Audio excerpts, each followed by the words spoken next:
Where do you think self-esteem comes from? Gosh, I wish we knew. I mean, I think the first thing to say is it's a bit of a mystery. If we knew how to bottle this stuff, if you look at the differences between what human beings achieve, it isn't easily explained by intelligence. Everything shows that broadly speaking, intelligence accounts for the smaller portion of the massive differences in achievement. And that's galling. It isn't what the school system is really about. And I think, a lot of achievement is about imagination and it's about breaking through obstacles to dreaming of a better world, a more interesting world, etc.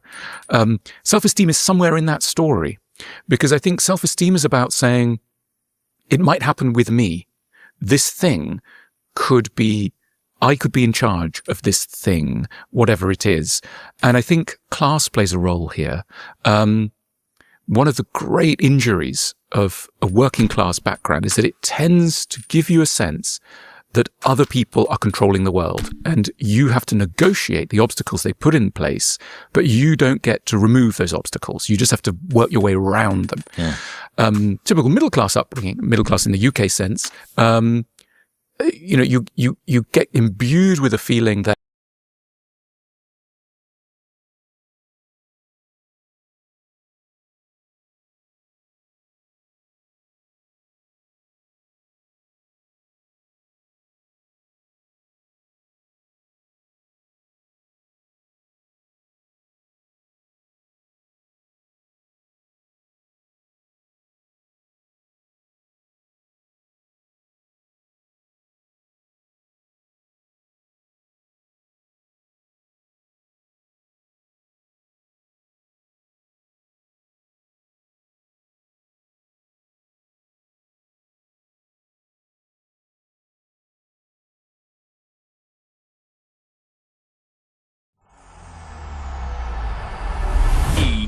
Sports. It's in the game.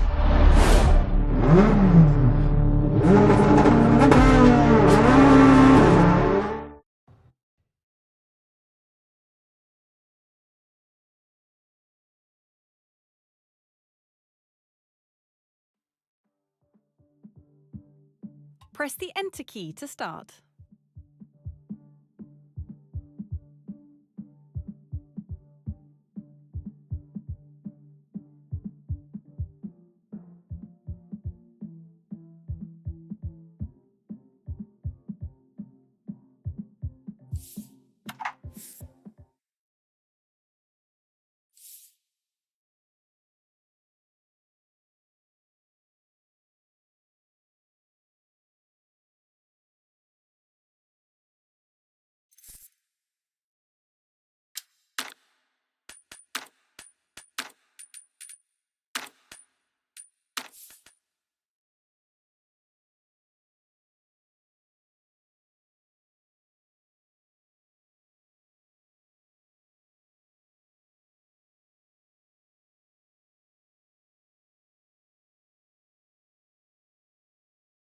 It's almost time now for the crew of this car to get underway on their first stage of the rally.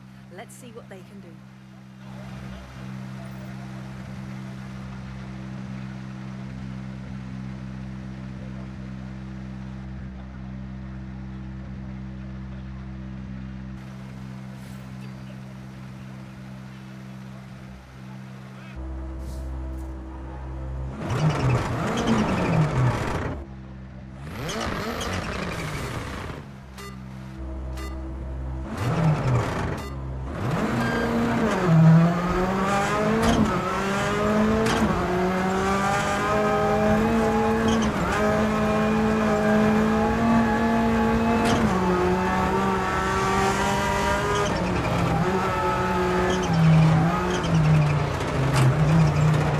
that human beings like you make the world, and that raises your self-esteem. Traditionally, it's an enormous difference to, if your uncle happens to be, the guy in the civil service who does whatever, or your slightly annoying second cousin, works in the treasury or something, this changes your sense of reality, because you think, well, of course I can do something, because look at those not that impressive people who I once saw around the kitchen, etc. So a lot about self-esteem is thinking, how do I stack up next to other people? Is the world shaped by gods, or broadly speaking by people like you and I? I know we're in a religious place and you must be seeming godly to the audience, but the good thing is you're not. And I think that's one of the good things about modern technology, is that it's helped to show the world that because it's given a very granular, close-up sense of people in so-called positions of power or authority, etc. And that's helped to kind of level the imaginative playing field in a way. So you feel closer to them? You feel closer to them, you see that, they're humans too. And that can be inspiring. There was an incident that a friend had when recording a podcast, which I needed a name for, and we've come to call it a yogurt lid moment. So he was sitting down to record with a very famous author, and he's idolized this guy for a very long time, titan of literature. Sitting down, his camera team are all setting everything up, and he's in the guest's house, and the guest says, would you mind if I went and got a yogurt? And he's like, well, it's your house, your yogurt, please continue. The guest walks away, goes to the fridge, opens it up, gets yogurt out, sits down opposite my friend. Everyone's still pottering around, and my friend sat opposite this guy that he'd revered for decades. Just saw as this sort of untouchable demigod. Watched him look at the yogurt, take the lid off, put it up to his face, and then lick the lid of the yogurt. And he said, at that moment, the veils fell from my eyes, and I saw him as the fallible human and it's that the yogurt lid moment, this sort of weird, mortal trip. Think of the way that we're introduced to life, really. We start off very small, and we're surrounded by very large people who seem to know how to do extraordinary things. They can throw a ball over a tree. They can, they know how to speak a foreign language. They can do very complicated maths, etc. And we are tiny. And it takes such a long time to think, actually, these gods, these colossi, are just human. So, the number one sort of class differentiator is childhood, as it were, because we all start in this very subordinate class, which is the child, and we then look up to the adult. I mean, think of those times when, I don't know if you had this, but you're at school, and then it's the weekend, and you go to the shops, and suddenly you see the French teacher in the aisles of the shop, and you think, what's that person doing there? There's Mr. Gregory, he's buying cereal, and you think, that guy is just, it comes back to your yogurt point, that guy's human, and we're always catching up with that idea, X or Y is human. And isn't it interesting, that very basic thought is still always a bit of a surprise. We're always on the back foot with that insight. Why is that related to self-esteem? Why is self-esteem not contained within our own system? Well, Chris, because we've got this very unfortunate thing that we know ourselves from the inside, and we know other people only from what they choose to tell us. And so we've got this massive imbalance of data. And we are so weird to ourselves and so embarrassing and so flawed. Anyone with a modicum of self-awareness is going to have, if they're honest, should have a slightly hard time tolerating themselves. Because the stuff that goes on in our minds, is, if it was published, we'd all be, excommunicated immediately. That's not a sign necessarily that we're so degenerate. It's just a sign that we're having still a very hard time admitting what it is to be human at an interpersonal level.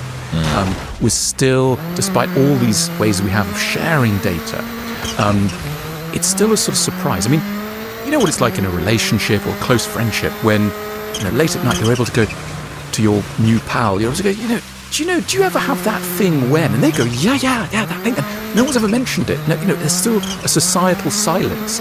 And then the intimacy that grows from being able to say, we're a bit weird. Now, the truth is, we're a bit weird like everybody else. But there is still an imbalance of knowledge and a sense. You know that thing where kids say things like, my family's so weird, other people's families are so normal. I went to Billy's family. That his mum's really normal. Why are you so weird? And then of course in time you realise Billy's family's not normal. You just don't know them.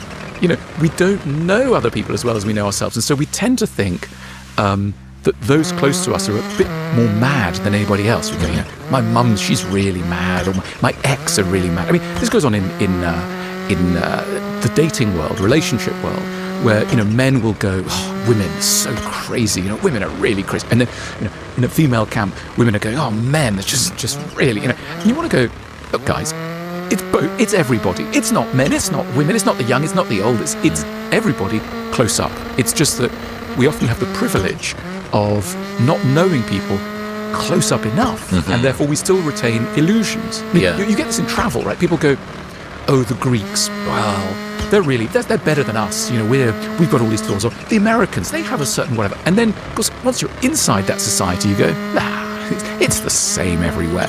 But anyway, we've got to have illusions, and bless us. So the closer that people get to you, the more you see their flaws, but unfortunately, no one is ever going to be as close to you as you are. And you have this huge asymmetry, 1,000,000 to 1, of the bit rate of data that you're able to see of yourself, and the vacillations, the self-doubt as you ping-pong back and forth. Should I go? I don't know if I should go and buy that. Okay, I don't know if I should get that pair of shoes. I should get I'm not going to get that pair of shoes. No, I might do. And you go to sleep and you think, I spent last night staying awake wondering about whether or not I was going to buy a pair of shoes. I'm insane. I must be committed, not knowing that is the sort of thought that even you wouldn't tell your spouse. I didn't sleep well last night. Why? I was thinking about this pair of shoes. It's so mundane and boring that you don't even share that sort of thing. The other thing is, from the inside, it's very hard to know who you are. And one of the interesting things is how people go a bit mad when they've spent too long alone. And if you spend a long time alone, you don't know, certain thoughts go a little too far. And one of the great things about company, why do we need other people? Just to be able to kind of hold us slightly in check in small ways and large. They kind of go, that thought is getting a little too extreme, whatever. They define us. But also, the other thing that people help us to do, other people, is give us a compact sense of who we are that eludes us. So I see you and I go, there's Chris. Now, when you're alone, you don't think you're Chris. You just think, I'm consciousness in the universe. I'm just a giant net that's capturing thoughts and impressions. You don't know that you have a name, a beginning, a middle, or an end, etc.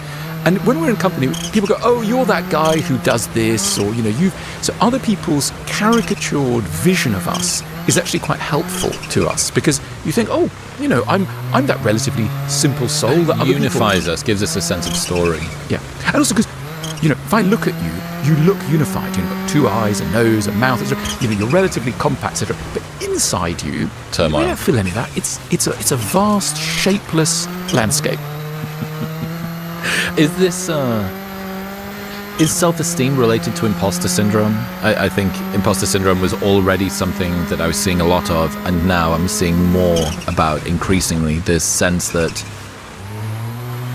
the world expects something of me that maybe I've even actually done previously, but I'm scared about whether or not I'm going to be able to deliver it.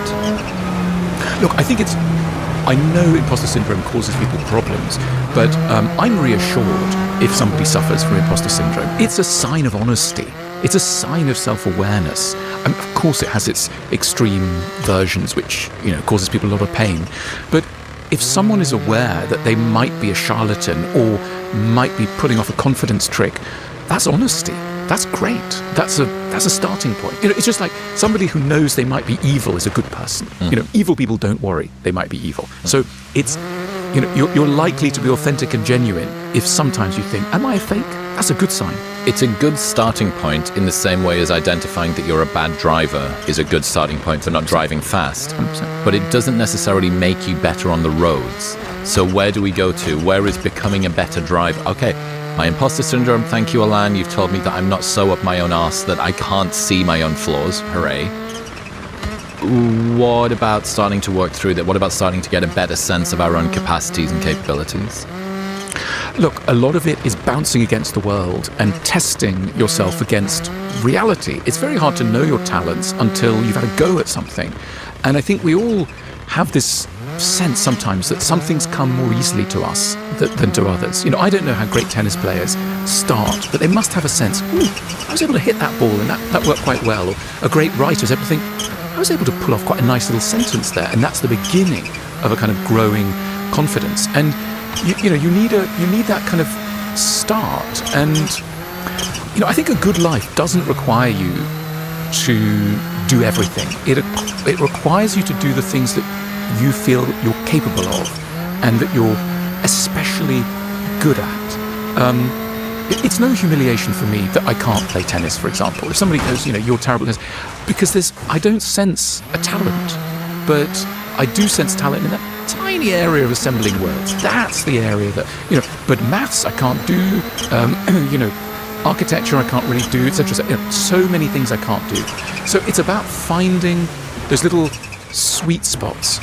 And one of the great puzzles in life is, how do people find their vocation? How do people find their core identity, their talents? And I sometimes think of it as, it's like you're passing a metal detector over the ground, and very occasionally something will let off a little beep of intensity, of interest, of heightened thoughtfulness, and you think, there's a fragment here below the ground of my true self. Now, my true self was shattered, or it came in disassembled form. It's buried, it's scattered over a vast area.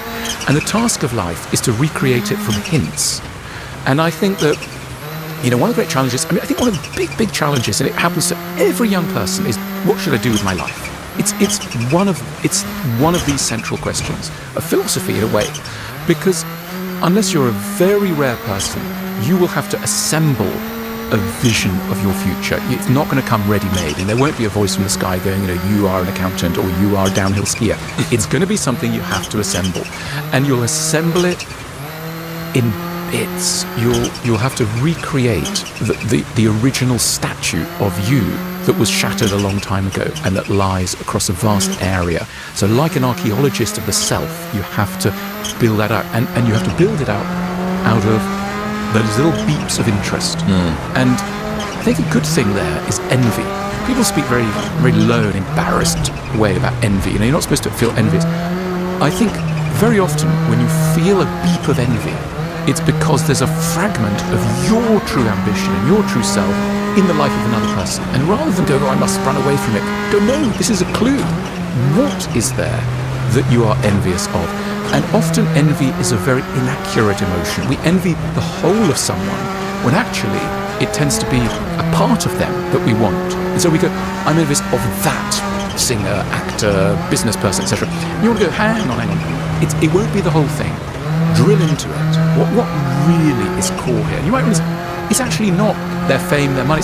It's that they work with their hands, or it's that they, live in a log cabin somewhere far away from other people, or whatever it is. So the best thing to do with envy is to see it as a guide for your own ambition, not a sign of your innate jealousy and inadequacy. It's a clue. I always think about envy as the only one of the 7 deadly sins that doesn't feel good. Remind me of the other 7 deadly sins. Gluttony, sloth. Sloth doesn't feel good. You don't think sloth feels good? You not spent a good Sunday afternoon watching some horrible TV show? But think of the self-disgust that sloth often brings, right? You're lying on the sofa and you know that you're scrolling Instagram, and you know that your better self is being eroded. And so there's guilty sloth. Good sloth and guilty sloth. Yeah, interesting. You've probably heard me talk about Element before. Come on. Frankly, that's because I'm dependent on it, and it's how I've started every morning for the last 3 years. Element is a tasty electrolyte drink mixed with everything that you need and nothing that you don't. Each grab-and-go stick pack contains a science-backed electrolyte ratio of sodium, potassium, and magnesium with no sugar, no coloring, no artificial ingredients, or any other junk. It plays a critical role in reducing muscle cramps and fatigue while optimizing brain health, regulating appetite, and is giving us purchase. Given that we're already quite critical of ourselves, everybody is, how do you come to think about handling external criticism? You're an adult now. You're a big boy.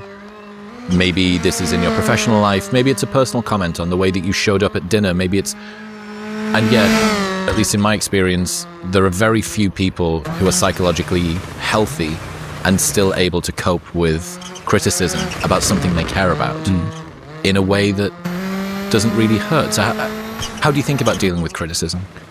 Look, I think one of the most galling things is criticism when it's warranted, when you have actually made a mistake. And, one of the most awful things about being human is that you're constantly hurting others. We are constantly hurting others in small ways and large, often through stupidity, exhaustion, narrow-mindedness, etc. And then if we're moral people, and most of us are, it then hurts. It hurts that we have hurt someone. How do we move on from that? How do we not, sink into a hole? How can we live to see another day? We need to forgive ourselves for the sake of ourselves and those who depend on us. And this is where, broadly speaking, friendship comes in. We need trusted others in whom we can confide. And we're sitting in this religious space. Confession has a long history. We need to be able to confess to a loving audience that can say, I know that you have done bad, but your heart is good. And that's a complex maneuver of the mind. And also something difficult to do in solitude or solo. I think we can't do it solo. We can't do it solo. I think this is, one of the reasons why solitude is very challenging, because we simply cannot bring to ourselves the self-compassion that we need to keep going. We are social creatures. If we began well in childhood, someone will have looked at us through the eyes of love. And to look at someone through the eyes of love is to see that though they may have done ill, they mean well. And it sounds simple, but it's, all of life is in there. And of course, then to be able to pull off that maneuver for other people. It's no coincidence that the great religions all circle this. They all circle this business of confession, forgiveness, charity to others. I don't mean financial charity, though, as a role, but it's really charity of spirit. It's obvious. It's something we desperately need, are very bad at, and yet without it, society soon gums up. We can't go on. And we can't provide it to ourselves, which is why it's so important. You need to be told that it's important for you to do it to other people, because there's this odd sort of co-philanthropy that's occurring. I am going to pay into the pot, and you are going to pay into the pot, and everybody is going to withdraw from the pot. It's this sort of the council tax, I suppose, of human goodness. Yeah, that's beautiful. And, many of us are lonely. This is one of the great secrets of life, that we don't have enough of these people. We're surrounded by people, but how many of those are really the people who, in the middle of the night, that crisis moment, is going to be able to deliver that kind of, broadly, we could call it reassurance, a confessional ear, and a sense of that we are worthy of forgiveness.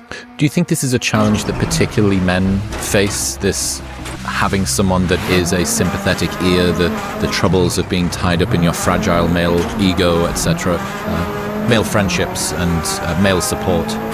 Seems to be a tough thing, tough needle to thread. It's a really tough needle to thread. I think that being a man comes with all sorts of challenges, but one of them is that masculinity is presented as a kind of achievement. How boys taunt each other in the school playground, and they'll go, "You're a girl," as though there's a kind of slippery slope. The top of the slope is manhood, and at the bottom is girlhood. And if you're not careful, you'll become a girl again, as it were. There's a sort of sense of when you were a baby, and that's the other taunt, baby. When you were a baby, you were in the feminine camp, and then through effort, you became a man. But that achievement is precarious. So men are always feeling the precarity of their identity. And that's a very unstable business. Look, I think the best men are those who've been broken by life and have pulled through, have come out the other end. Why? Because they've been forced by circumstances to drop the illusion of their strength and power. They've known that they couldn't keep that going. They've hit rock bottom, and they've had to reach out and say, I can't cope. I am in an infantile position. Help me. Men become rather glorious when that's happened to them. Because that's when there's true humanity, sympathy, etc. But some men, they never get there. It's posture. It's defensive posture all the way. And I can spot them a mile away. The men who've been broken. What do they look like? it's not really, you just sense that there's a modesty. Deep down there's a modesty. And you just feel, I think people give off, I often notice it, a sense of how much you could tell them and how much they'd be able to bear. Often it's picked up in little things. People say, how was your weekend? Is it great? Was it good? You go, oh, wow. That person really needs my weekend to have gone well because they don't have much space. My weekend to have gone badly.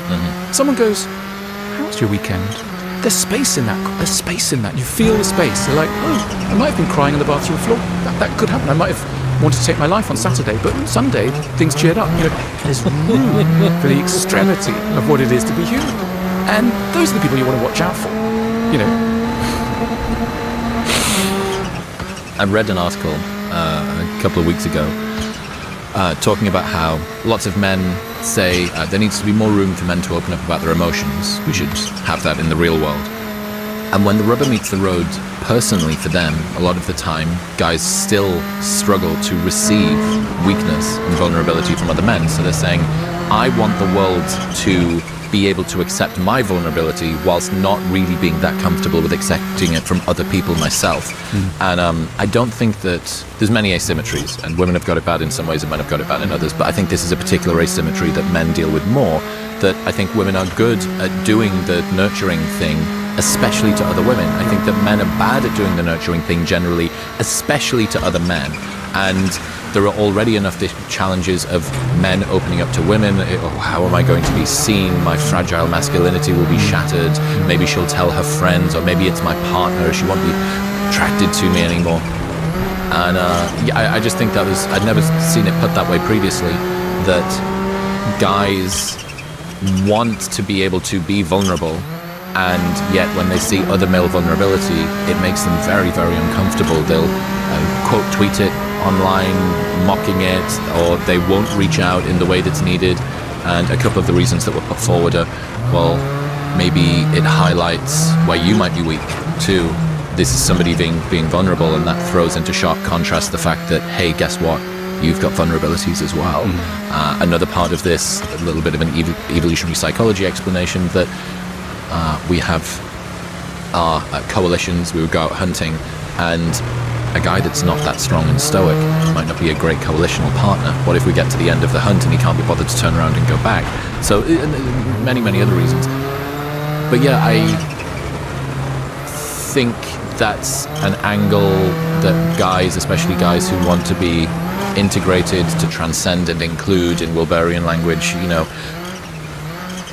you should take a good look in the mirror in not just being able to talk about your emotions, but in paying into the pot, right? Not just withdrawing from the taxes, but also, hey, I'm going to be here. And I'm going to be here even to people, maybe, that I don't know. This random guy on the internet, as opposed to saying, ha ha ha, this person's going, this person was really hurting. And fuck, if I was hurting, I'd probably want someone to be there for me. So maybe I should try and do the same for them, despite not knowing them. I'm thinking of bullying. It's a strange word, and it's an embarrassing word, but it exists. The impulse to bully the weak. What is it? I mean, anyone who's been through school, which is everybody, knows about it, right? Which is, you see somebody who's, typical target for bullying is somebody in a school whose life seems softer, more indulged than yours. They still seem stuck at a privilege level. Their mother bakes some biscuits or packs their teddy bear in their school bag or whatever it is. And you think, hang on a minute, I've had to be tough. I've had to grow up. I've not been indulged. And I'm going to punish in another person, not just the weakness, but the privilege, the emotional privilege that I see. They get to walk around thinking that it's okay to be a bit weak and a bit soft. Well, that's not okay for me. So I resent this privilege, and I'm going to make sure that their life gets a bit miserable. And that's how you end up bullying. And, parents bully their children. I mean, this is great taboo, but they do. It's a real challenge for a parent to see somebody having a life that's softer than the one they had. And there's a real impulse to say, hang on, I resent you for your privilege, not financial, emotional privilege. Why do you get to be indulged in a way I wasn't? It's very hard to bear that asymmetry. How do people overcome that? Let's say that you are a parent and you did grow up in a household that was perhaps not as emotionally forgiving as it should have been. You didn't feel quite as supported, and I imagine this is a really complex emotion to feel, which is my favorite ones. I grew up in a household that didn't have room for my emotions. I did a lot of self-work in order to be able to understand that and then try and wipe that slime off me so that I can give a better life to my kids. My kids come along, they start to have this better life, and somehow in seeing the better life that I designed and tried to overcome in order to be able to make happen, resentment has now come in, and now I feel shame at my resentment, and I feel bitterness at my shame about my resentment, and anxiety about my bitterness about my shame about my resentment. And it's this infinite regress of emotions that you made happen in a positive way. Congratulations, hooray, you overcame this. You were a circuit breaker in this sort of weird, serial of string lights, and you feel bad about it. I mean, I'm laughing, right? Because this is where we're hitting kind of the tragedy of being human, which is you try so hard to get it right and you're trying to get this right and something else goes wrong. And I mean, we do need a warm, rich laughter. This is not merely the icing on the cake. It is one of the great solutions. I mean, we're juggling here with the incompatibilities of, raising children. It's maddening. You avoid one problem, you set off another one. I think that, yes. So look, I think we do so much work on ourselves and still we're at square one. There's an old Jewish saying, man thinks, God laughs. In other words, we're thinking that we can master something, we can master a problem. It's so difficult. But I want to think about sadism, because we were talking about bullying. It's a really weird word, sadism. What is that? That's just, you think maybe it's a sex kink or it's something that really weird people. All of us carry a sadistic impulse, I want to say, an impulse. In other words, an impulse to turn our own suffering into a desire to punish or give suffering to another person. Mm-hmm. It always comes from pain in ourselves, and we want to pass it on. And you see low level, minuscule, very hard to observe sadism in daily life, in all sorts of areas. You see it in relationships. People are sadistic to their partners. I mean, what? Again, if they were angels, they would be weeping as they looked at human nature and what are we doing to ourselves and to each other? But there's an economy of suffering. All meanness is inherited. All impulse to be mean is coming down the generations from somebody else. And we keep playing pass the parcel with our suffering. We go, oh, look, I've got some suffering. Oh, do you want some? Because it's going to make me feel better. And that's how we end up, That guy stole my foot, so I'm going to take their eye. Oh, that person hacked off my left finger. Well, I'll chop off their ear, and then, I'll take a side of their skull. Because, and on and on and on it goes. I remember you saying a marker of good parenting is that your children don't have any wish to be famous. Yes. There might be a few exceptions to that rule, but I think an outsized desire to shine in the eyes of strangers, to be known by people you don't know, is a sign of pathology, I believe. And we're sitting here, you and I, in front of lots of cameras, in front of lots of strangers. So something's gone wrong for us. I mean, and it's so basic. I don't know enough about your childhood. I know a bit about mine. You will have felt invisible. I mean, why become a little bit more visible than everybody else if you don't carry within you a deep sense of having been invisible and unheard? Is there not a natural pull for that generally that's kind of written into the source code of humans? Oh, I suppose actually, yes, there is, and it's everybody else, and the fact that you are an outlier within that suggests that you are different. Right, okay, I've answered my own question, thank you. Yeah, so I think there's a compensatory business going on, and I think the ability to have a so-called ordinary life is a massive achievement. It's, if we want to put it this way, an exceptional achievement. It's like comedians, people who have an outsized need to make others laugh are almost always children who were facing something not funny at all, that they needed to find a way through. They learned to make jokes because there was something pretty sad around that they learned to manage. And in all of these, when dealing with those people, or those sort of people are listening now, the response should always be, how did the way in which I grew up figure as a solution to a problem that I was facing? And therefore, could I now, at whatever age you're at, cut myself some slack and try something else? I needed to laugh in order to be tolerated. What would it mean to be serious? I needed to be famous in order to survive. What would it mean to think about obscurity? Or, indeed, I needed to be painfully modest and always underperform in order not to spark jealousy.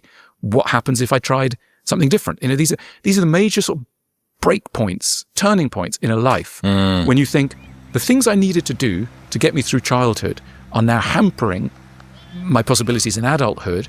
The situations that required that behavior are no longer in existence. What happens if I tried something different?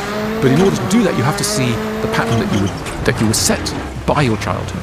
Mark Maron, comedian, says, "The monster I created to protect the child inside of me is difficult to manage." Beautiful. Love it. This episode is brought to you by Momentous. Trust really is everything when it comes to supplements. A lot of brands may say that they're top quality, but very few quality are good. This need to be seen. Look at me. livemomentous.com/modernwisdom and Modern Wisdom at checkout. Status anxiety, kind of related to that. This need to be seen. Look at me. Hello, I am here. I mentioned before, because we are recording in a church, or an old church at the moment, that just by chance you might have decided to wear your flowing robes today. Unfortunately not. But that need, that desire, look at me. Look at how special I am. Look at how impressive I am. Status anxiety is going to be there, I think, no matter how enlightened you are. I want to feel like I'm needed by the people, and respected and admired by people I admire. That's a pretty big one. Is there a good way to deal with is there a healthy way to sort of deal with status and status anxiety? It's funny you mentioned churches. The really helpful thing about religions is that they tend to tell their believers that someone really knows them and really cares about them and is looking at them. And if you think about the impulse to be rich and famous and esteemed, it's really a desire that gets soaked up by religions. Religions are saying everybody, in Christianity, every hair on your head is numbered. In other words, someone's really looking at you. Someone knows you in the way that a good parent knows a child. The great thing about early childhood in a good and loving family is that child is a superstar. They come in, they sing a song, everyone claps, they're happy. In the morning, it's like the little prince has arrived, the princess is, doing a pirouette, etc.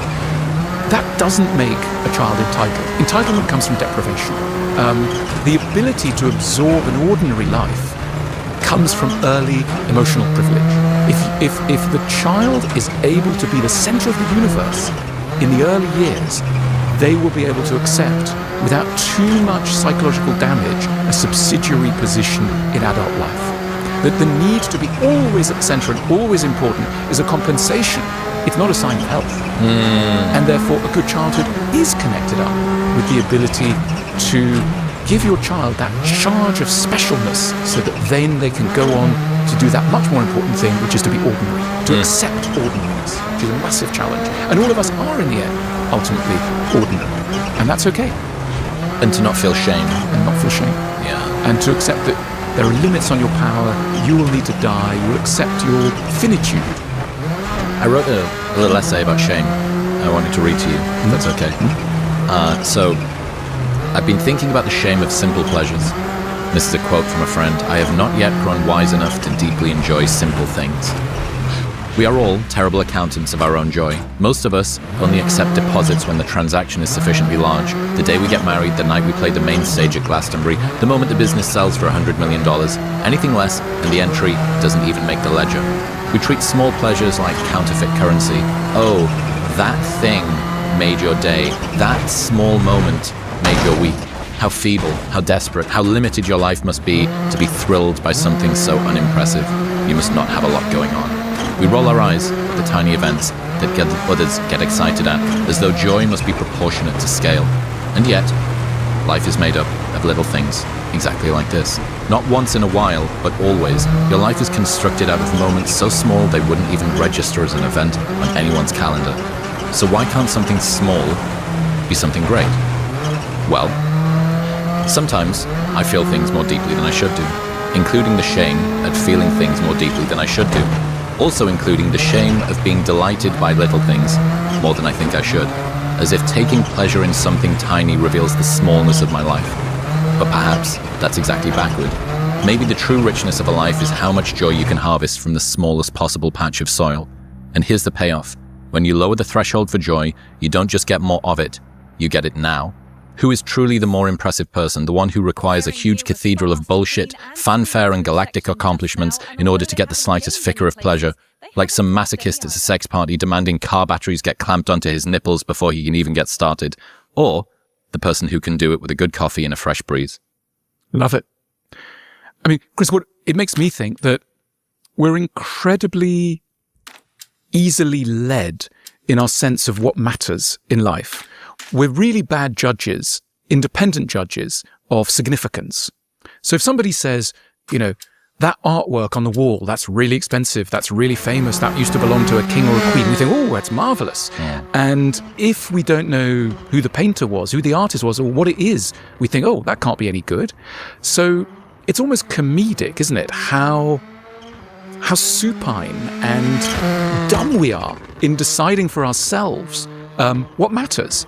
So, you do get this in culture. If a book wins a prize, everybody decides that book's amazing. But before it won the prize, everybody thought it was boring.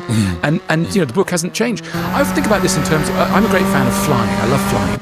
And I wouldn't have guessed that about you. Love it. And I love the technology. I love, all sorts of things, the beauty, the setting. Anyway, I'm always struck by the way in which flying has, nowadays, very low prestige in the world, compared, let's say, to art.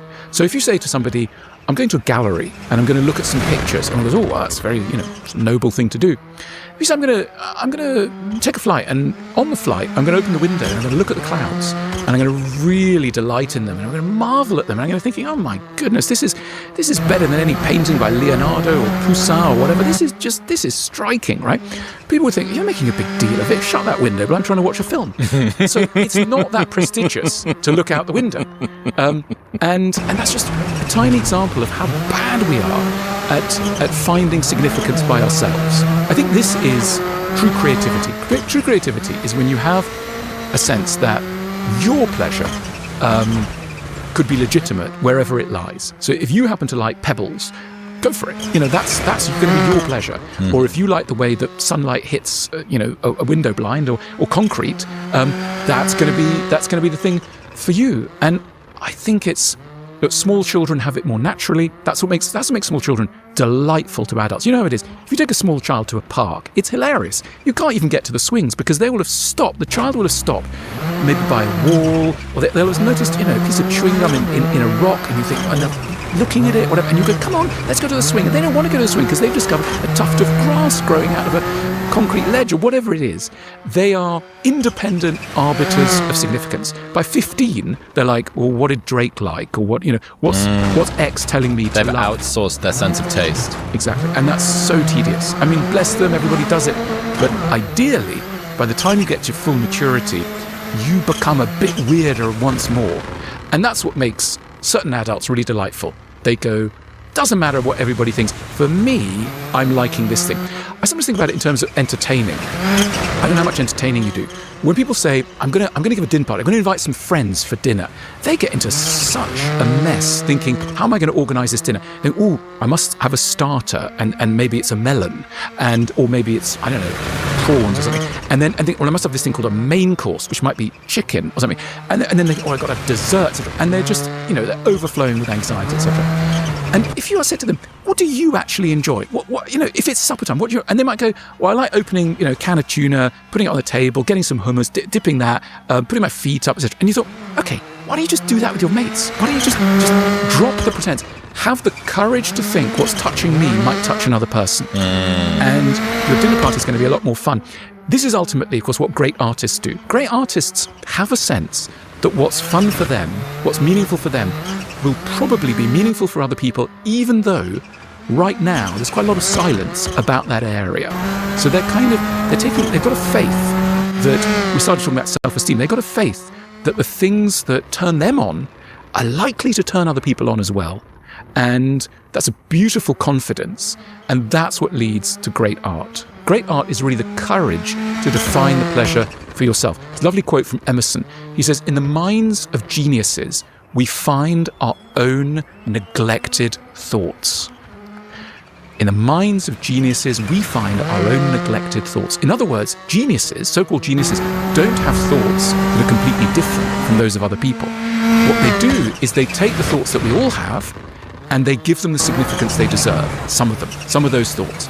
And so that's why when you pick up a really great book, often you think, wow, I've always thought that, but I've never known how to say it. And really what we mean is, I've never had the courage to give that thought its due because I'm lacking self-esteem. It's a really sort of wonderful blend between boneheaded self-belief, which is kind of rebellious. It feels a bit spiky, sort of a not that, and a much more sort of warm, cozy sensation, which is I like what I like, and I like myself for liking it. Does that make sense? There is this the rejection of entropy outside, and this sort of containment of structure inside. And immediately I'm thinking about the background that would have made the second version possible. I'm imagining a parent who says, do that thing that you like doing. That's fine. You can be slightly weird, and we don't think that's weird here. You can just pursue your own pleasure in a non-brittle way. As you say, it's a gentle acknowledgement of your individuality. We are in a place that's got some pretty wonderful. Is stained glass art? Is that classed as art? Let's play it really loose with the concept of art. Art is anything that excites us. It seems beautiful. You often talk about art in a lot of your books. You have images of different paintings, of different sculptures, of stuff like that. How can people become better at appreciating art? They're white belts at looking at a gallery and they want to have a better appreciation of it. They feel like there's something that they're missing. They don't understand. They don't know the story of where this painter came from and where they were at that point in life. Well, one thought is people tend to think, in order to be a decent person who likes art, I've got to like everything. I've got to go into a museum and I've got to just delight in everything. Think about it in music. People are much saner when it comes to music than when it comes to visual arts. People are really hung up on the visual arts. And I always say, take your cue from music.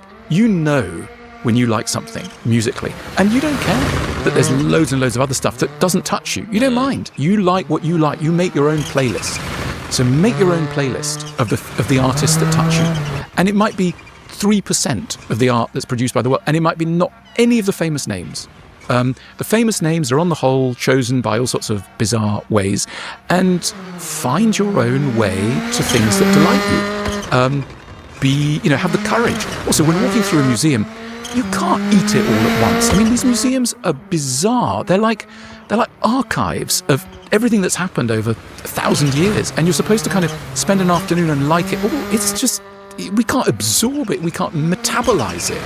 And so I always think, go to a museum, if you find two things that you'd like to ideally nick and put in your house, let's get going. Be very personal. People are really normal in the museum gift shop. When they get to the museum gift shop, they're like, right, what postcard shall I buy? Then they're thinking, that's the way to love art. It's like, what card shall I send my granny? That's the beginning of art appreciation. Because it's like, what do I like? What might they like? Go for it. All the rest is nonsense. You don't need to get caught up too much. I wonder what the difference is between music. I completely agree. I'm very unequivocating about the stuff that I like in music. And yet, when I go and, if I imagine myself sitting in front of a painting, sort of furtively be looking to either side to work out, this seems very melancholy. This must be a melancholy. I must be somber. I'll be somber. That's the way to do it. And I wonder what it is about the medium that makes it a little bit more difficult, a little bit more hard to define your own taste. There's an ancient Greek myth about the origins of painting. There was apparently a shepherd boy who was in love with a shepherd girl, and the shepherd girl was going to go away. And that night, on their last night together, they were in a cave, and there was a shadow on the cave wall of the shepherd girl. And the shepherd boy took up a piece of chalk and traced the outline of the shepherd girl's form. And that's supposed to be, there are lots of paintings of it. It's the origin of art. In other words, the impulse to make art comes when something precious is going to vanish. And art can be thought of as a bucket in which you preserve something valuable. And we need art because we can't hold it all in our own fingers. We can't absorb it all. And so we outsource it to something that can stabilize it and hold it for us. That's the impulse to take a picture. You know, when you go to a beautiful place and you go, I like it, there's always a fear of loss. And you think, I'm going to lose it, so I must take a picture of it. Same thing goes on in art. And so the art that you love is almost always the art that contains within it a bit of your true home, your true happiness that is in danger of slipping away. And it's going to be different for everybody. I think one of the most interesting questions is, why are you touched by the art that touches you? And it tends to be because that art captures something that the person doesn't have enough of a secure hold on, and they need to preserve it. So, for example, I love calm art. You know, I love beautiful empty spaces, linearity, dignity of form, etc. I love it. Is my life like that? No, that's not where I live. I live in chaos. But I love that because that's my true home. But I'm not there often enough. So it's a memento. It's saying, come back to this place. That's where you need to be in order to be your true self. Good news, AG1 just released their next-gen formula. It is a more advanced, clinically backed version of the product that I've been drinking every day for years. So you still get the same one-scoop ritual, but now with an even more thoughtful formulation, flavor, and 4 clinical trials behind it. AG1 has been evolving since 2010, continuously improving alongside the latest research, and AG1 Next Gen is the result clinically shown to help fill common nutrient gaps and support gut health, even in people who already eat well. In one study, it boosted healthy bacteria in the gut by 10 times. And if you're still unsure, they've got a 90-day money-back guarantee, so you can buy it and try it for 3 months. And if you don't like it, they'll give you your money back. Right now, you can get a year's free supply of vitamin D3, K2, and 5 free AG1 travel packs, plus the 90-day money-back guarantee by going to the link in the description below or heading to drinkag1.com/modernwisdom. That's drinkag1.com/modernwisdom. You mentioned chaos there. Do you think that humans have always been plagued by the need to keep themselves busy, or is this is hustle and grind culture as much of a modern phenomenon as YouTube essays would have us believe? I think it's very hard to sit with yourself because there's panic about what you might discover. You know, one of the fascinating things is, why are we so easily distracted? Why can't we sit with our thoughts? The reason is that there's so much about our thoughts that is mixed up with sadness, regret, fear, etc. And it takes courage. It literally takes courage, which is why the best places to think are often those where there's a little bit of distraction and a possibility for introspection. Have you got any places that you do that yourself? Trains. I mean, we think we invented railways to go from London to Manchester or New York to Philadelphia. We didn't. We invented them as places to think. Because in a half-empty carriage, what better place than to get to know not the destination, but yourself? That you're looking out of the window and there's enough distraction from the telegraph poles going by or the birds overhead. There's enough to kind of take your imagination, to kind of tether the more anxious sides of you. But there's also enough encouragement to keep going and keep making, discoveries. It's really hard to think when thinking is all you're meant to do. I mean, if you want to terrify somebody, put them in a blank room and give them a sheet of paper and go, write out who you are and what you're really concerned about. That's panic-inducing. Because if somebody, why do our best thoughts come to us in the shower? You're not supposed to be thinking in the shower. Your mind is let loose from an agenda. That's when the good thought comes through. Good thoughts are charged with anxiety. Thinking is an anxious process. And so we need to give ourselves a little bit of comfort. That's why people often like to work in a cafe. It's like, the reason is that there's a lot of bustle around. That bustle's absorbing the nervous energy and that allows sometimes a good thought to come through. I think much better if I have a pen in my hands, and from 18 years of full-time education, just sitting in lectures and in class and twirling a pen through my fingers. Right, it blows off just that additional bit. For me, my favorite place for thinking is doing the washing up. Dishes. Because you're not supposed to be doing the thinking. And also, dishes are so amazing because you go from real mess to real tidiness in 3.5 seconds. It's so quick. And the problem with the modern world is that so many of the things we want to do take so long. And, the great thing about pre-industrial world is that we used to be able to achieve things within a handy time scale. You ran a bakery, and in the morning you had the flour, and you put it together, and the yeast, and then it had risen, and then you sell it, and then on and on it goes. And in a 24-hour cycle, you've gone through the whole thing. Nowadays, most people work in organizations, 1,000, 2,000 people. They're working on projects that will take years to come to fruition. I sometimes think, why do people love sports? Again, sports take place within a concentrated time period. A football match is 90 minutes. Within 90 minutes, there will be an objective, a goal, a victory, defeat, etc.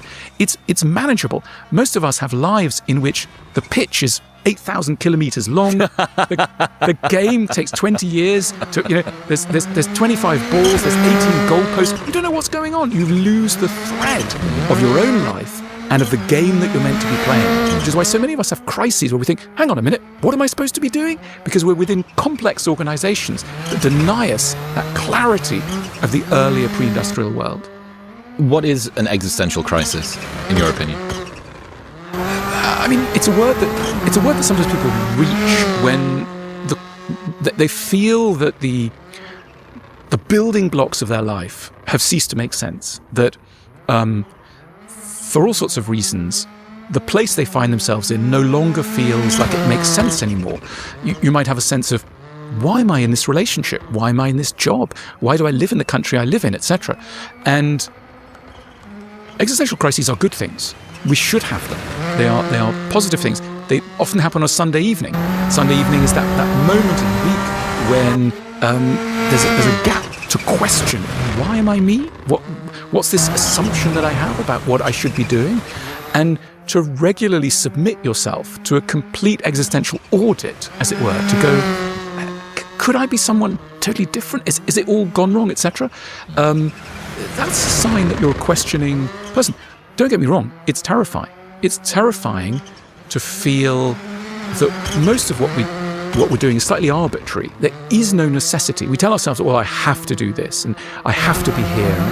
And the existential insight is, no, you don't. We're all completely free. We could be doing other things. The necessity is one that we're putting on ourselves. But that's dizzying. That's existential vertigo. And we think, oh my God, I've got so much possibility that I don't know where to start. And going back to the busyness, the hustle and grind, when the base level of noise is very loud, it's very hard to hear those more subtle whispers of fleeting thoughts, as my therapist talks about. Pay attention to fleeting thoughts. But fleeting thoughts easily get drowned out if you've got a ton of really loud, fast-moving ones, like, I must get that project finished before tomorrow, and I have all of these emails to do, and it's very busy. The gym's going to be hard because of those roadworks on the street outside of my house. I love the idea of fleeting thoughts that, because what do we mean? We mean thoughts that are on the outer perimeter of consciousness, that have some clue as to what we should be doing next in all sorts of areas. They're part of that metal detector again. Yeah, they're carrying hints, suggestions, but they're hard to reach because, again, they're to do with learning, and we don't like learning. Learning's really difficult because it throws into question how we've been doing things. And to be able, there should be classes on this, how to land your fleeting thoughts. Plato had this idea that thinking was like an aviary in which birds are flying around all the time. And the philosophical challenge is to land those birds and be able to study them. But most of the time they're whizzing in and out. And so they're not just fleeting thoughts, they're racing thoughts. And to be able to still things enough, I sometimes think a very basic exercise to lie down in bed and ask yourself, what am I really feeling? What's really going on? I know what's supposedly going on, but what am I feeling behind the feeling? What's the feeling behind the feeling? And to be able to make that hierarchy of the surface and the depths, and to realize that there's likely to be something going on in the depths all the time that's a bit different. An anxiety, a sadness, a worry, a desire for tenderness, whatever it is. If you can be somebody who gives space to the fleeting thoughts, you're going to become a much richer human being. And remember the old adage, we can only go so far with other people as we've gone with ourselves. We can only be interesting to other people insofar as we've paid attention to the more neglected bits of ourselves. And one of the weirder bits of social life is some people make you feel quite boring and other people make you feel really interesting. Isn't that a weird thing? Why is that? The people who make you feel boring are people who haven't opened many doors in themselves, and you pick it up instantly. And so therefore when they go, what was your weekend like? You go, I don't know, because suddenly you realize there's nothing that I could say that's meaningful about my weekend that they would understand, because they haven't gone into those more interesting bits. Whereas if somebody's giving off that vibe of, I've opened many doors in myself, we'll have so much to say to them. I feel safe in doing the same. But also you'll feel understood. I mean, let's take podcasting. Why are some people good podcasters? Why can some people get stuff out of people and other people can't? And it's fascinating. And we've become used in the modern world to very high quality podcasts, because the people who have famous podcasts are generally those who can really do it. But why can they do it? Is it because they can ask good questions? Nah, it's not that. It's because they've gone far in themselves. The interlocutor feels it, and then they go deep in themselves. Mm-hmm. So the reason I'm babbling with you, and I could have tons to say to you, is because I know, and I don't know intellectually, I just know in a sensory way, that you've gone very far in all sorts of ways. And I think I could tell this guy anything, and he'd go, yeah, and that gives encouragement. So that fascinating distinction, someone who makes you feel interesting and someone who makes you feel boring, it's the other person that's doing the work, even though they may be hardly saying anything. It's in the eyes, it's in the twitch of the mouth, it's all there. I adore that idea. I took inspiration from that video of yours and coined inverse charisma. Some people are interesting, some people make us feel interesting, and a lot of the time, especially young guys, they want their stories to be electric, their aura to be magnetic, and they walk into a room and for everybody to feel impressed. But when I thought about the sort of people that I liked spending my time around the most, it wasn't necessarily the ones that were the most impressive. I might walk into a room and I'd be very happy to see them, but nobody else might notice, and I would try my very best to sit next to them at dinner, because I knew that that would be the most sort of fruitful ground. Have you ever heard that story about Jenny Jerome, Winston Churchill's mother? So she was a little bit of a starlet type, socialite person, and she got to go for dinner with Benjamin Disraeli and William Gladstone on consecutive nights, separately. And she said, when I finished dinner with Disraeli, I felt like he was the smartest man in all of England. When she finished dinner with William Gladstone, she said, I left that dinner feeling like I was the smartest woman. And some people are interesting, some people make you feel interesting. But, it's really important to say, this is not flattery. When someone makes you feel interesting, it's not that they're flattering you, oh, that's amazing. It's not that. They genuinely unleash an interest which is actually in you. You know what I mean? It's not a con trick. People are interesting, but they need an audience to release that interest. It's not mere flattery. It's opening doors in the other person on the basis that you've opened doors in yourself. I'm interested in the temptation to intellectualize emotions. You were talking before, ask the sort of why beneath the why, and getting below the neck, as it's known in embodiment. Okay, fantastic, we have this very developed. But who was that philosopher that talked about being a philosopher is like being a mouse with a huge oversized ear on its back? You have this one particular thing that you've grown to monstrous size, and anybody that is smart can do the work, but doing the work is just turning feelings into theories. And I'm interested in this temptation of how to overcome intellectualizing emotions as opposed to actually sitting and feeling them. Look, what's wrong with intellectualizing? Intellectualizing gets a bad name because at some point it ceases to have an accurate relationship to reality. So in other words, your theory has left behind, the facts. Your map is no longer mapping the territory accurately. That's what's wrong with it. There's nothing wrong with having a map, but there's something very wrong with having a misguided map. And I think, when we say intellectualizing is bad, it's when it gives us a rather rigid description of the territory, which no longer sees the actual full complexity of the terrain it's purporting to represent. And so what do we need to do? We need to constantly check our maps against the territory. In other words, we need to think, okay, I've got this nice, neat theory. Maybe I need to blow it up because it's liable to have grown a bit stale. I need to head out back into the world and assume I know nothing, blow up my theory in order to build a better one. So it's not about abandoning. I think, humans are naturally theory makers. There's nothing wrong with that. There's something wrong with clinging to outdated theory. If you hold it too tightly, that's an issue. I've got this visual in my mind, the difference between a way marker, which is being planted to give you an idea of the terrain, and a tether to which you are attached. Oh, I can't move from this thing anymore. This made sense 5 years ago when I first left university, and that explained where I was at, and it gave the chaos in the world a sense of order. I understood where I was going and what was happening. Oh, if that no longer has accurate explanatory depth, I need to come up with a new theory, and that's scary. I have to start all over again. You telling me I have to start all over again?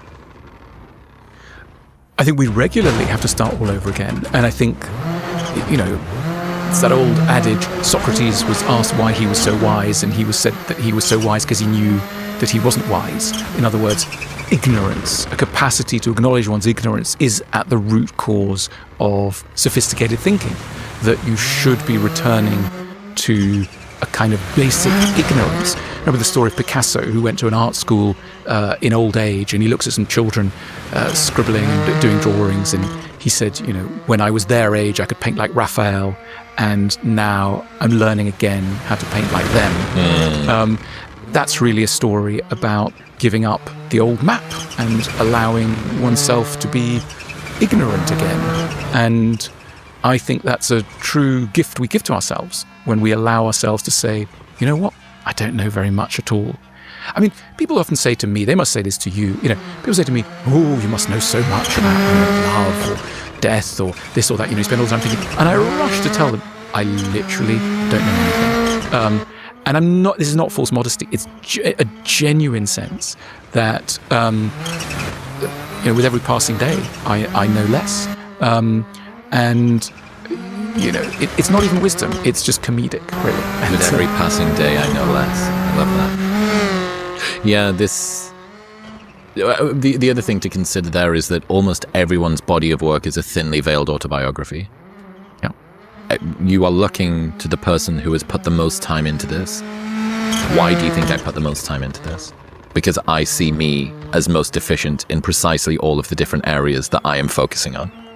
100%, exactly. So someone who's, providing a guide to goodness probably finds goodness really hard. Somebody who's really interested in wisdom is really in touch with the chaos in them and in the world. You wouldn't do it otherwise. You're right. It's a compensatory activity. Mm-hmm. And so be it. So we should never look to, our gurus to actually be, somebody's got, I thought they'd be wise, and then I saw them cursing at the airport and said, what a fool they are. You want to go, of course they did that. No, they're so invested in maintaining a sort of adult poise. Of course they're going to have a fragile moment. They wouldn't bother otherwise. And that's okay. That's absolutely fine. I think, I mentioned this to you last time, but I think it's one of the reasons why your work in particular, Oliver Burkeman, who wrote 4,000 Weeks, this very sanguine look at human nature. It's got a distinctively British quality to it, which I love. This sort of, doesn't get too big for its boots. It's kind of got a Carry On Camping sort of signature to it. I mean, look, bless the Americans, but the problem with America is that it was started by people who thought you could build Jerusalem on this earth, that you literally could build a city on the hill here and there. Whereas, European culture was a tragic culture, which essentially thought of human beings as inherently flawed, the playthings of the gods, and unable to master the show until maybe the next life, but definitely not this one, which immediately creates a comedic modesty around the gap between your aspirations and your reality. And so growing up in Britain, Britain doesn't do many things well, but one of the things it really does well is a kind of melancholy, dark humour. This is the home of the Smiths, this is the home of Monty Python, this is, these people are latching onto the fact that life is absurd, dark, and that the most sophisticated response is a kind of rich, sombre, hilarious laughter. Mm-hmm. The reason why America has changed the planet so radically is that it's made up of people who think that such a thing is possible, and you don't have to wait till the next world. You do it right here and now with some tools, and you go to Silicon Valley and off you go. And it's wonderful. It's created, wonders of the world. However, psychically, my goodness, the toll has been enormous. Enormous, because it forces everybody in that society to measure themselves against an ideal which is so punishing. So, the secret sorrows of the American heart is a volume without end. It's a very big volume, because this is a society that puts its people under unbelievable psychic stress.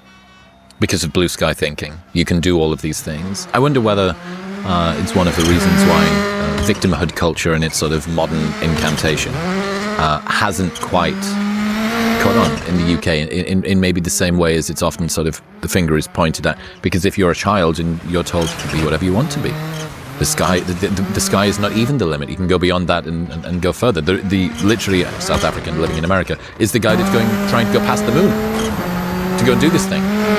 It's the paradox of meritocracy, isn't it? We hear a lot about this idea of trying to build a society where everybody gets to where they merit to be. And it's a wonderful idea, a beautiful idea. But if you really think that you can create a society where everyone deserves to be where they are, my goodness, you're going to have a problem explaining why you failed in that society. Because not only is success merited, but so is failure, which is why failure is so crushing if you really believe in meritocracy. In certain European countries, this sort of tragic idea, no one thinks it's a meritocracy. Everyone thinks the whole system is random, it's rigged. The ancient Greeks were obsessed by the idea of the arbitrary nature of fate, because the gods are in control of human destiny. Not humans. Humans can't control their destiny.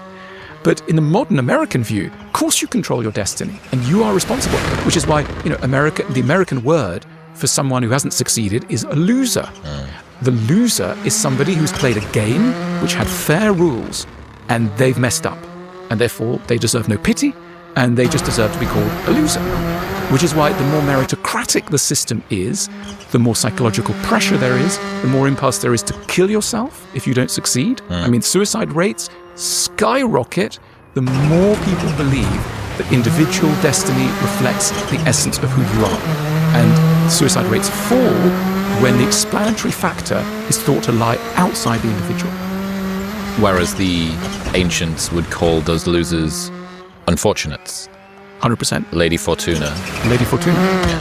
And the Greeks, if you read any Greek history, folk tales, etc., the ancient Greeks are obsessed by the notion of the gods are pulling us like marionettes all the time. Lady Fortuna is the one with the wheel.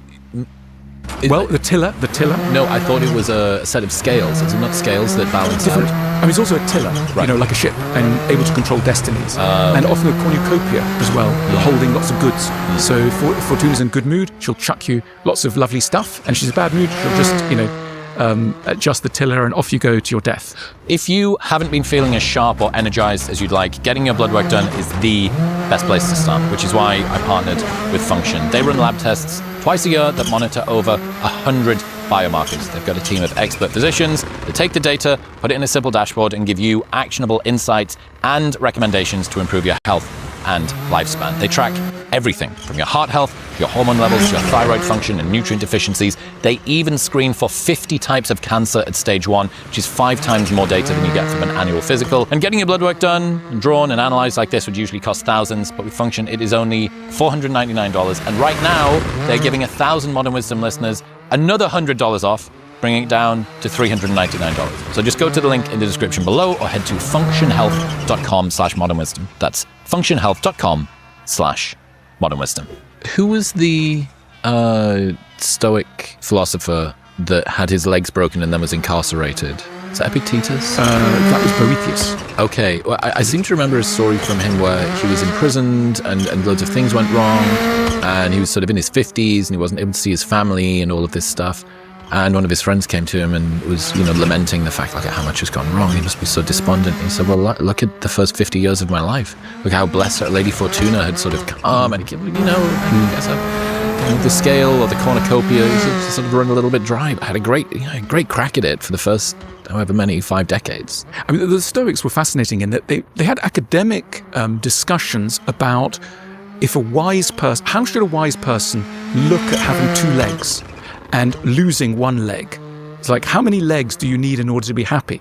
And the sort of position that you would get to after lots and lots of study of Stoic thought is the wise man appreciates having 2 legs, but can cope with having only 1.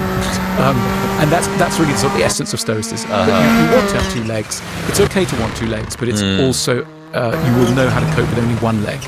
That's years and years of Stoic study. You mentioned last time about the virtue of pessimism, sort of melancholy, a great British tradition. And I wonder how you think about people learning to be a little bit more hopeful, sort of the opposite side of that. Because, yes, we definitely do have... What was the thing that they said in Harry Potter? Mischief managed. They said to make the Marauders map go away. Melancholy managed. I feel like we've got melancholy well managed. However... the other side, to Fortuna this, how can people learn to be a little bit more hopeful? Look, I love that very simple question. If you knew you couldn't fail, what would you want to do? So this is such a big question, but such a useful one. It has a sort of elemental simplicity to it. But, if you knew you could not fail, what would you want to do? Because people don't even allow themselves to play. If you think about what play is doing something without fearing consequences. Let's just do this as a game. Children know how to play because they're not so scared of consequences. So they'll just give it a shot. And a good adult life does require us to rediscover that freedom of playing. And the way in which we do it is we think, if everything went wrong, if everything went wrong, it would still be okay. And what about the idea of thinking, this could go right. There couldn't be any, massive consequences. So rediscovering play around your ambition is really important. Is that lowering the stakes in a way? Yeah. And of course, pessimism has a role to play. There's a lovely quote from Monte: "Kings and philosophers shit, and so do ladies." Now, what he was trying to say there is, CEOs are... He also has another quote. He goes, "On the highest throne in the world, we're seated still upon our arses." He loves to use this sort of pungent French language in which he's basically saying, stop being so intimidated by people in power. They sit on the toilet every day like you do.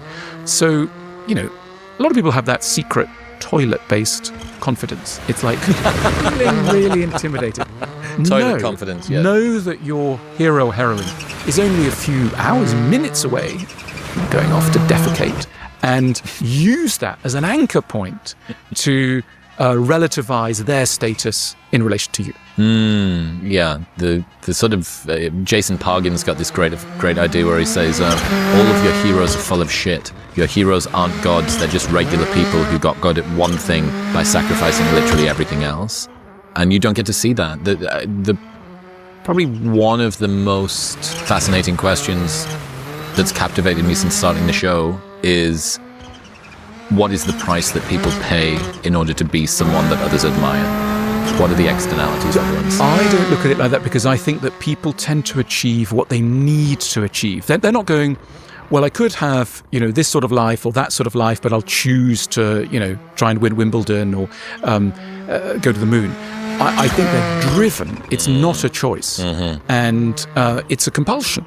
And we can feel sorry for that compulsion, but also appreciate that it is a slightly neurotic overcompensation. Should you look at successful people with more pity than envy in that regard? Sure. I mean, somebody with an outsized need for anything always think, what's the opposite of that? The very funny person, they're really afraid of seriousness. The very wealthy person, they've got a really complicated relationship to a modest income, etc., etc. So, yes, there is a massive overcompensation which speaks of lack. Ultimately, it's a lack. Think how poor you must feel in order to make that much money. Think how deprived you must feel inside in order to need that level of status, in order to be thought so special by millions of strangers. How much you must despise yourself. And we know this. Every single biography teaches us this. We know this about the lives of everyone who's done an outsized thing in one area. We know there's a relationship with the undersized opposite. And speaking of being special to strangers, why do you think online dating is so miserable, reliably, for most people? Look, I think the problem with online dating is that it teaches us that the main problem with love is finding the right person. And of course, it's one of the issues that we need to locate a candidate who broadly fits certain criteria. But that's probably a lot easier than we tend to think. The real challenge is, how do you get on with another human being? And that's not spoken of within dating culture. What dating culture tells us is if there's a conflict or a problem, it's that you're not with the so-called right person, rather than accepting everybody you're likely to find is really problematic. So as soon as you've found a more or less okay candidate, do the real work, which is learning how to live with them. But the emphasis is constantly thrown on that other thing, which is just finding the next shiny object. So it's a massive distractor of effort. It teaches us to place the effort in the wrong place. Yeah, turning the microscope round, turning it from a telescope that's searching to a microscope that's looking at us. Okay, well, how can you make yourself and this other person into something that's a better unit, as opposed to just getting rid of them and moving on to the next? And there's a tremendous ingratitude. I mean, people will say, I've swiped through 800 profiles today, and you think, what, you've just sort of executed, as it were, 800. 800 people are not good for you. That can't be true. It isn't true. There's likely to be lots of people in that cohort that were of value. But we're encouraged to look through such a narrow lens at value that we end up discarding. And that leaves, I think, a kind of a moral hangover or sickness, because we know we've done something a bit disreputable. What's that? Judge ye not lest ye be judged. You have done a lot of judging, so you think this is probably happening to me too. Yeah, and so it's ultimately an unkind world. It's not a world that anybody particular is responsible for. Most of us are innocents on this treadmill, but undoubtedly I think it leads to moral confusion. I wonder whether, when it comes to a relationship and not seeing our partner as the sole source of everything that we need in this life, I wonder whether love is more about managing disappointment than it is about chasing joy in that way. Look, the thing is that we can either have the expectations we have, or we can have lower ones. If we're going to stick with the expectations we have around relationships, boy oh boy do we need to do the work. And this is the problem of our society. We have these sky-high expectations, but a serious reluctance to work at it. It's like, I want my partner to be, my ideal co-partner, chauffeur, soulmate, sex partner, blah, blah, blah. All these things, they have to register on all these fronts. And the soul work I'm going to do is, once in a while listen to an Esther Perel podcast, and I'm going to think it's going to swing it, or if that. And you think, hang on a minute, if this was the flute and you wanted to get good at the flute, you'd be practicing three hours a day. So I think there doesn't have to be anything wrong with the expectations we have. Some people go, we've got overly high expectations. Fine, let's have really high expectations of relationships. Why not? But then do the work. And that means hours and hours, daily hours of practice, which involves a lot of learning and a lot of giving it a go. That wonderful line from you, compatibility is an achievement of love. It shouldn't be its precondition. Again, this is something which can be built over time, as opposed to the entry price that needs to be paid before it starts. Exactly. And it really helps, of course, if the whole culture is supporting us. If the culture is patient. If the culture tells us, okay, you've had a huge argument, what happens next? Currently we think, we break up because we've had a moment of incompatibility, rather than, this is a massive learning moment. Let's go back to school on this. Let's really study this. And, we were talking earlier, we're very suggestible creatures. We pick up our cues about the work we should do according to societal nudges. Currently, society is not particularly nudging us to work at some of those rough points in dialogues with others. What is the subtext? What are the whispers of what society's saying about relationships at the moment, do you think? It's basically telling us that if there's a problem, it's that we found somebody with red flags. There may be a narcissist. They could be borderline. They could be, emotionally unintelligent, etc. And therefore in the bin. They should go in the bin. I mean, the problem with this red flag language, it's all very well, but if you're going to put everyone in the bin as a red flag, well, good luck to you. You're not going to have many friends. I mean, there's a lot of red flags around in everybody, including you. So, you and me, and it gets exciting when we go, okay, I own up to the red flags. Can we do something about it? When two people meet each other and go, I know I'm desperately flawed. Can we help each other? I mean, the enemy of relationships is self-righteousness. The enemy is defensiveness. The enemy is people go, well, I feel like this, and you need to acknowledge that, and, this is the way it is. These are my boundaries, and give way. And I've been submissive too long, and this is the way it is now. You want to go, okay, all right, maybe, but can we meet halfway? Can we somehow find a way of having a dialogue that acknowledges we're both in a bit of a muddle here, both likely to be carrying all sorts of, difficulties, blah, blah, blah. That kind of modesty is a saving grace. I mean, when that modesty kicks in, the angels are singing because they know that a relationship is going to be saved. My goodness, we waste relationships. People, I meet people all the time. They go, well, I was together with someone for 8 years, and then, we were squabbling, so, I ended it. Or, I was with someone for 7 years, and you think, my goodness, all those shared jokes, all those investments, all that faith, and then you chuck it all in the sea and you begin again. And you might do this 7 times in a lifetime. How exhausting it is. Now, I'm not, it's not a plea for everyone to stay together at all costs. Obviously, there are relationships you need to exit. But, there's serious grounds for questioning the way certain of these relationships end. You think, couldn't there have been a little more patience, a little more forbearance, a little more of an understanding that what you were meeting here was not an incompatibility in one person, but the scale of human intra-confusion, that you're likely to meet up anywhere. Rather than thinking you've met one particularly corrupt human being, it's like, well, you've just met another typical human, and you go off and meet another one, and in 7 years you'll be back to the same place. Are there any questions or statements or framings that you have found to be particularly neutralizing? You're in the midst of the back and forth. This is the argument. Maybe it is the 7-year point that you're deep into. Are there any ways of beginning a conversation or interjecting into one of those disagreements that you have found to be particularly fruitful in bringing the energy down in the room? Of course. I mean, everybody knows these, but it's worth repeating because we do forget, especially at moments of crisis.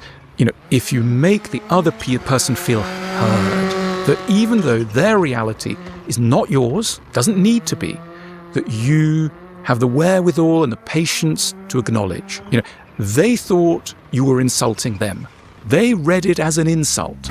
Now you can immediately go, no, it's not an insult. It wasn't, you can carry on, good luck to you. You can argue this in court. You're not going to get anywhere. So try another time. Acknowledge, okay, I'm hearing that you're really insulted. You can then go on to go, I didn't mean to, this is why, but acknowledge it first, And then also when you're asserting your point of view, don't frame it as universal, frame it as coming from you. I feel, from my point of view, I'm thinking that, not you're an idiot, but in this area, I feel softening language, maybe, perhaps. The world can be saved by a few more maybes and perhapses. They're wonderful words. Perhaps this, or I might, not I will or I am, I might, I may. Softening diplomatic language goes along the way. That word diplomat, diplomacy, we tend to think of it as a job for specialists, people who work in the Foreign Office, in the State Department, etc. A diplomat is somebody who is an expert at breaking difficult news into something that another person's going to be able to digest. And we all need to be diplomats, whatever our jobs. We all need to be diplomats. We all need to be able to have that capacity to take difficult information and get it across to another person. And so often we think that the truth is going to liberate people. If you just tell someone the truth, they'll go, oh, wow, then I accept it. No. You've got to get round their defenses, their fears, their sense of threatened righteousness, etc. That doesn't mean being manipulative or overly flattering or obfuscating or something. It means being alive to people's panic. There's whenever there's an argument, there's two frightened people in the room. And it's all very well you hyping up the tension and just asserting how right you are. But really what you need to do is to take care of your own fear and the other person's fear. There's two scared people. All arguments are about fear. And if you can drop down the level and go, we're not really arguing about the teacup, are we? We're not really arguing about, we're arguing about two people's fears. If you can drop down to that fear and identify what that fear is, literally ask yourself, in the middle of an argument, what am I really scared of? And ask the other person, and also reveal it. And often it's very simple. I'm scared you don't love me. I'm scared that if I stay around here, I'm going to be humiliated and maltreated. If you can say that to another person, first of all, it shifts the template. Suddenly, we're not arguing about the stain on the floor. We're arguing about somebody who's a vulnerable child. Great. Really good starting point. Because then we can take that vulnerable child and give them a hug. Alan, you're fantastic. I adored our conversation last year. I've adored this one as well. I can't wait to sit down with you again. I don't have anything else to say. Thank you so much. Thank you very much for tuning in. Honestly, I meant what I said to Alan. That guy has been one of the biggest philosophical influences on me. Another big one is Chris Bumstead, also slightly bigger human than Alan, and he's available right here, so you should check it out.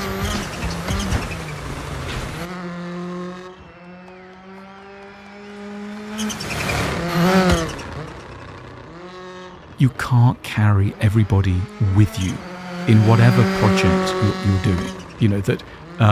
That you will, whatever way of life you lead, create a certain amount of discord and enemies. And that doesn't have to mean that the life you're leading is wrong.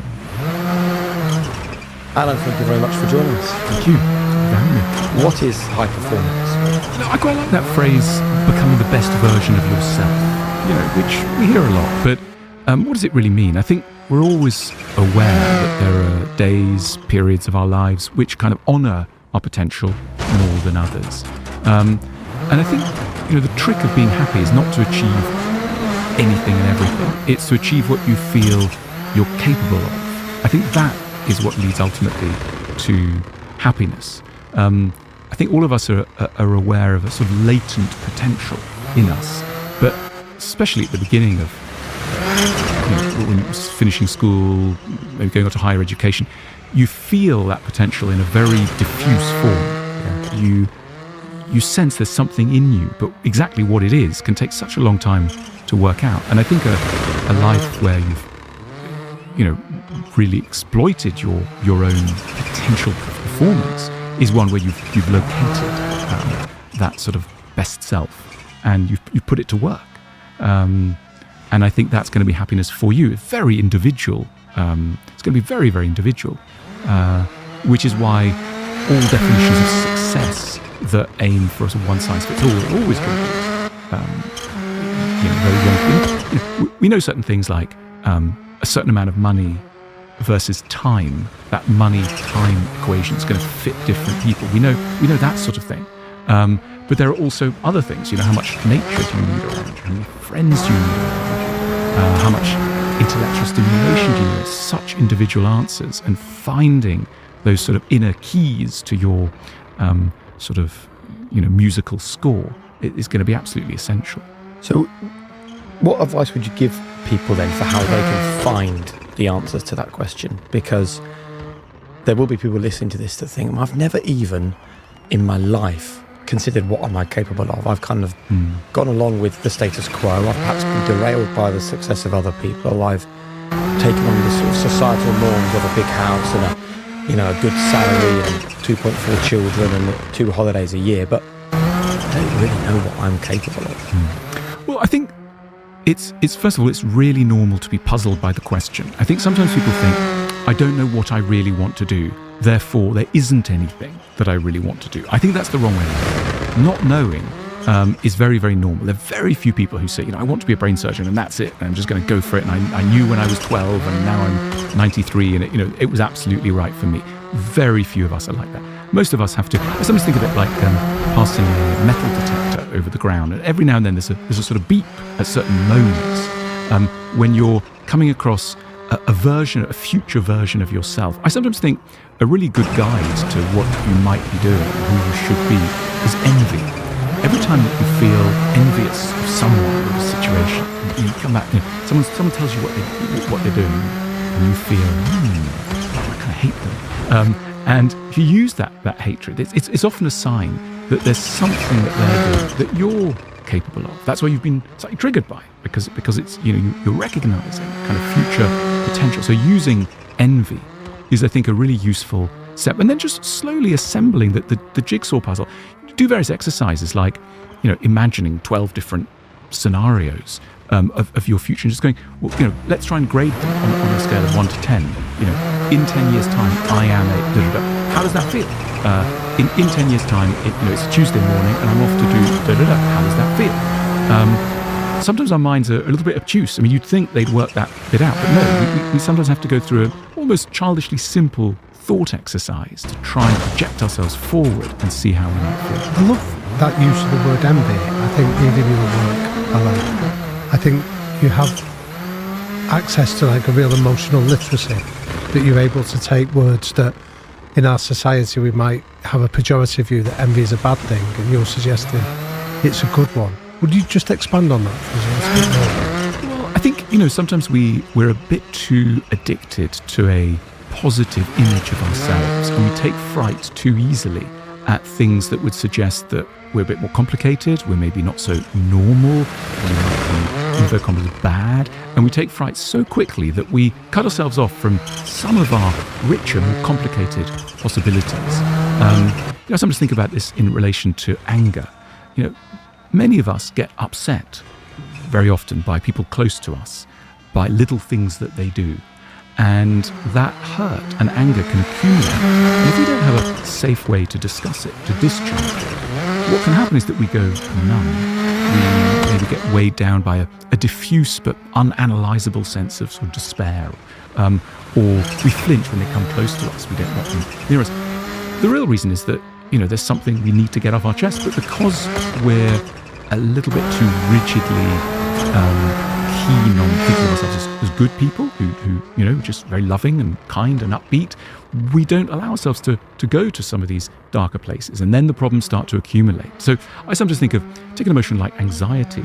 I think anxiety is often a worry that doesn't know itself. Now, why doesn't it know itself? Often because the anxiety is contrary to something that we want to believe to be true about ourselves. So we don't want to feel alarmed about something because it has no place in our sort of image of ourselves or the world. Similarly, depression is often a sadness that we have no space for within our conception of what's normal for us. So let's imagine, I don't know, someone left us 5 years ago. Well, why? We're a normal person. Why would we still be upset about that? That's not possible. Actually, the mind is a strange and complex organ. Maybe we are. So allowing room for some of these more unusual ways in which our minds work can actually leave us feeling lighter in ourselves. So just to go a bit deeper on that, are you saying that someone with anxiety, part of the anxiety is caused by fighting the feeling? 100%. I mean, this is, we are, the old expression, our own worst enemies, in that we're fighting civil wars. Other useful expression, being at peace with oneself.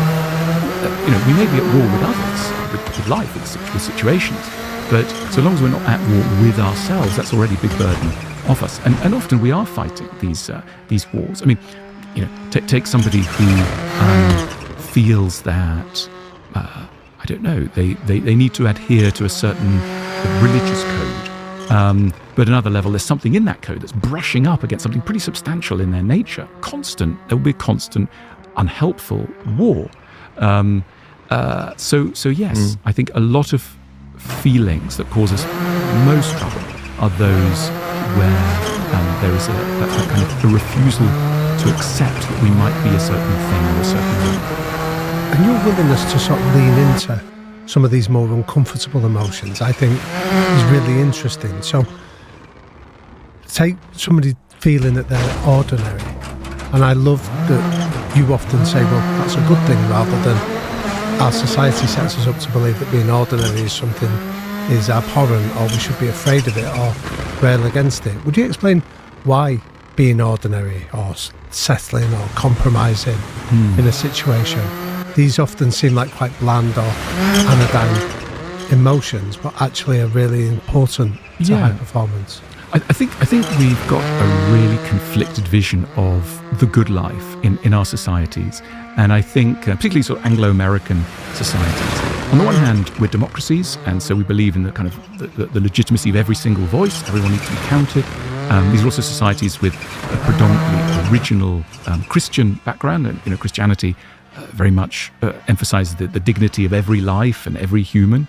But at the same time, they're societies that are pretty aggressively hierarchical, where there's a sort of sense that the winner should take, if not all, a substantial part, and that mediocrity is associated with being like everyone else. And if you said to a young person nowadays in the United States, United Kingdom, say, I'm aiming for a life where I'm in many ways just like everybody else, that would be seen as dispiriting, depressing. Yep.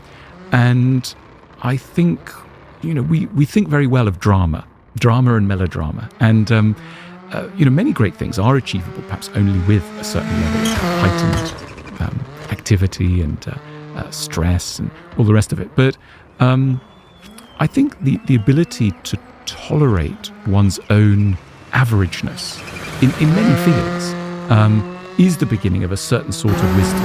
And the insistence always on specialness is a kind of malignant situation. The notion, for example, that at the School of Life we like a phrase that if you've done well as a parent, your child should have no interest in being famous. Nowadays, a lot of people want to be famous. It's a very common aspiration. That's a sign that something is failing us in our understanding of an ordinary existence. Let's say more about that. I believe that an exaggerated desire for fame, for distinction, is often trying to compensate for a feeling of invisibility. And the more invisible someone feels, the more they feel that they must be up on the stage of some sort or another in a spotlight. And scratch below the desire for fame. What is it for? What's it really about? And here I'm really talking about desire for fame rather than desire for distinction on the basis of something you're doing. It's really the desire that other people admire you. Strangers, the people who don't know you, think well of you. And I think it often hides a sad story of some form of invisibility or injury. And I think that the more we create a society in which you don't really exist until you've achieved distinction, it becomes like an arms race. Then you have to achieve distinction because there is then no way of getting that distinction. Of course, what's the first question everybody gets asked in the modern world? What do you do for a living? And we work, of course we work for money, but we also work in order to have an answer to that question, which will deliver us that other thing we so want, which is a sense of being seen and of being respected. It's such a powerful human driver, and obviously the more we speak of people feeling solid inside or not solid. What does that really mean? I think that a child who's had an extremely intense period of having felt at the center of the world grows up into someone who can tolerate not being at the center of the world. I think sometimes in our story of parenting, we exaggerate the dangers of giving children the limelight when very little. I mean, I'm talking, 1 year old. There's a sort of feeling like, oh, no, that kid's getting spoilt. They've been on the earth for all of 12 months and they are spoilt. I don't see such a danger there. I see a much greater danger in underprivileging, underspoiling, if you like, someone in the very early years, which then sets up that they have to be aggressively on stage thereafter. Can I just delve a bit deeper then, from a purely personal perspective?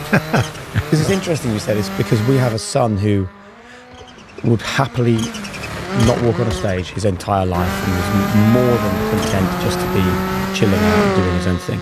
And then we have a daughter who, as I say, is wanting to dance, act, sing, perform, record, be seen, take selfies, all the other things that as you slowly edge towards your teenage years start to reveal themselves. Yet she's also the one of the two that when we praise our son, she will go, well, you never say that to me. Although we do. Or, Seb, you've done well. What have I done well? Whereas if we say, Flo, that's amazing,